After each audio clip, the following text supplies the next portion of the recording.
सभी प्यारे छात्रों का एक बार फिर से स्वागत है और प्रश्नावली 5.2 में आगे बढ़ते हुए अब हम करेंगे इसका 5वां प्रश्न। तो 5वें प्रश्न में हमें 2 सवाल दिए गए हैं, दोनों को हम बहुत अच्छे से समझेंगे। सबसे पहले प्रश्न पढ़ लेते हैं। इसमें दिया गया है कि निम्नलिखित समांतर श्रेणियों में से प्रत्येक श्रेणी में कितने पद हैं। मतलब 205 तक आते आते इस श्रेणी में टोटल कितने पद हो जाते हैं। उसी तरीके से -47 तक आते आते इस श्रेणी में टोटल कितने पद हैं।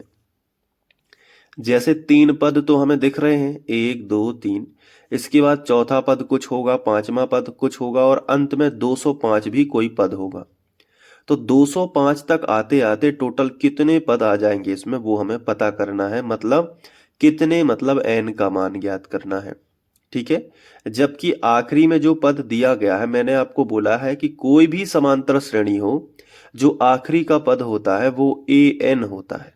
क्या होता है? an होता है, या फिर उसे अंतिम पद, लास्ट पद भी बोलते हैं, यानी l भी कहते हैं। समझ पा रहे हो ना? तो ये जो आखिरी में मान दिए रहते हैं, कोई एपी दी हो, डैश डैश डैश के बाद अगर कोई लिखा है तो वो या तो an होता है या फिर l होता है। दोनों ही बराबर होते हैं, चाहे उसको an बोल दो चाहे l बोल दो। ठीक है। तो चलिए पहला सवाल बहुत अच्छे से हल करना सीखते हैं। तो सबसे पहले हम लिखेंगे पहला हल। कॉपी पेन लेकर बैठ जाओ, अभी सीख जाओगे, बस एक बार ध्यान से देख लेना पूरा फोकस के साथ। सबसे पहले जो समांतर श्रेणी हमें दी गई है वो लिख लेंगे। तो हम लिखेंगे दी गई समांतर श्रेणी, और इसके बाद जो समांतर श्रेणी हमें दी गई है वो लिख लेंगे, जैसे कि 7, 13, 19, dash dash dash dash dash, और अंत में क्या लिखा है? 205।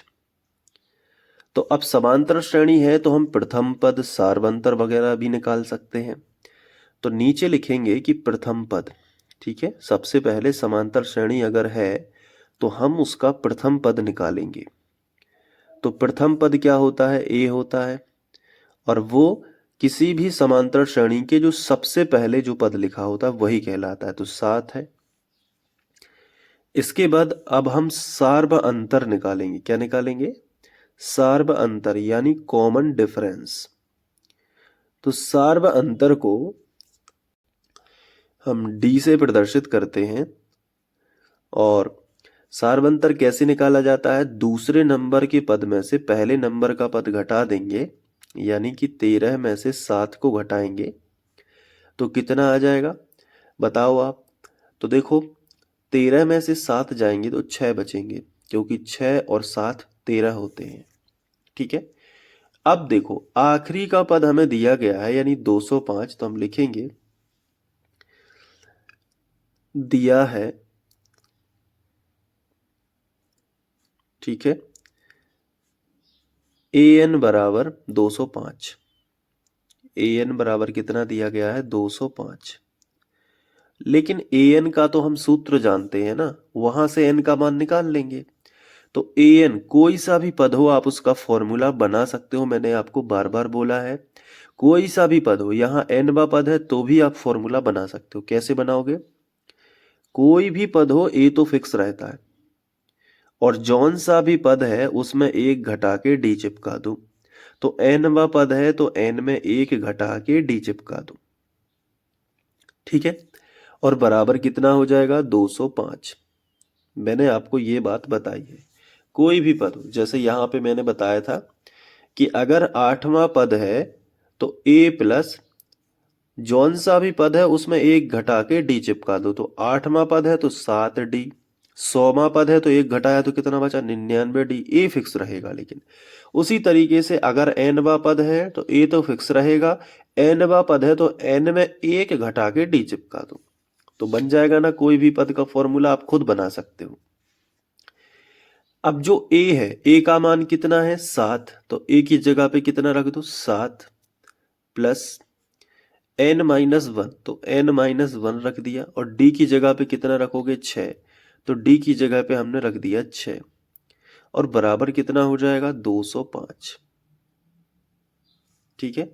अब जो 7 है, 7 का इस तरफ पक्षांतर कर लेंगे, क्योंकि संख्या का संख्या की तरफ कर दो तो अब अगले स्टेप में 7 को नहीं लिखेंगे और यहाँ पे आप ये इम्प्लाई z का चिन्ह लगाते जाइएगा, क्योंकि अब आगे बराबर चल रहा है। तो देखिए 7 का पक्षांतर करना है, 7 को मत लिखो, यहां से लेके यहां तक पूरा लिख दो। तो n-1 अगले कोष्टक में 6 बराबर 205। ये पूरा ऊपर से देख के लिख दिया, यहां से लेके यहां तक। अब ये धन का 7 है, इस तरफ लेके आ जाओ तो माइनस का 7 हो जाएगा, यानी ऋण का 7 हो जाएगा। इसके बाद आगे बढ़ते हैं तो ये घटा लेते हैं पहले, तो n-1 और 6 इसको रहने दो। अभी देखो 205 में से 7 घटाएंगे तो 15 में से 7 चला जाएगा, 15 में से कितना जाएगा, 7 चला जाएगा, तो कितना बचेगा, 8। अब यहाँ पे एक उधार लिया था तो 19 बचा, ठीक है, तो 198 बचेगा। अब 6 गुणा में है तो बटे में आ जाएगा, तो अगले स्टेप में n-1 बराबर होगा 198 और बटे कितना आ जाएगा, 6 आ जाएगा, ठीक है। अब 6 से ये काट के देख लेते हैं, तो n-1 बराबर 6 एकम 6 और 6 तिया 18, बचा 1, हो गए फिर से 18, तो 6 तिया 18 यानी 33 हो जाएगा। अब ये जो माइनस का 1 है इसका पक्षांतर कर दो इस तरफ, तो n बराबर हो जाएगा 33 प्लस 1, अब होगा 34, तो n बराबर कितना हो जाएगा, 34।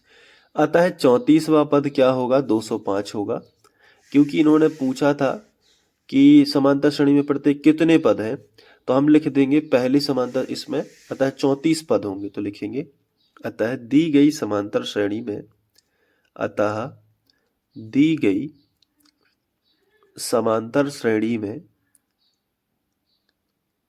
समांतर श्रेणी में कितने पद होंगे बताओ, 34 पद होंगे।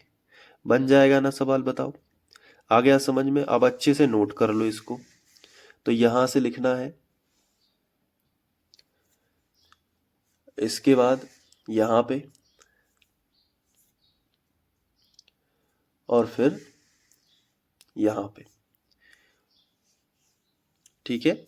अब आगे का सवाल देखने के लिए आप डिस्क्रिप्शन बॉक्स चेक कर सकते हैं, वहां पे प्लेलिस्ट बनाई गई है, तो क्रम से आप अध्ययन कर पाएंगे। Thank you.